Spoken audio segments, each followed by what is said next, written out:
ભેટમાં કરવામાં આવી છે?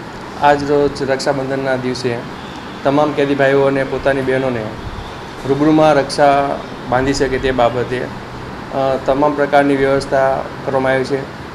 ઇવન કોઈપણ શાંતિથી આ રક્ષાબંધનનો તહેવાર પૂર્ણ થાય તે બાબતે સચિન સ્ટેશનમાંથી પણ બંદોબસ્તની વ્યવસ્થા કરવામાં આવેલી છે. એ ઉપરાંત બહેનોને અહીંયા તમામ પ્રકારની વ્યવસ્થા મળી રહી છે, જેમ કે પાણીની વ્યવસ્થા, બેસવાની વ્યવસ્થા તેમજ તેના દરેક ભાઈઓને શાંતિપૂર્ણ મળી શકે તે રીતની અહીંયા વ્યવસ્થા કરવામાં આવેલી છે.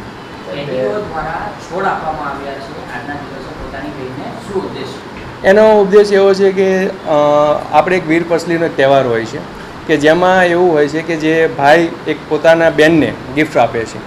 તો એક આ રક્ષાબંધનના દિવસે ભાઈ પોતે એક જેલની અંદર હોય અને પોતાની પાસે કોઈ વસ્તુ એવું ઉપલબ્ધ ના હોય, પણ એક આ છોડ યાદીરૂપી આપે અને પોતાના ઘરમાં એક એને સ્થાપન કરે અને પોતાનો ઉછેર કરે, એ બાબતે પર્યાવરણને પણ એક આપણે સારો ઉદ્દેશ અથવા તો આપણે એક સંદેશ આપી શકીએ, એ પણ અંદર એક સમાવેશ અંદર કરવામાં આવેલો છે.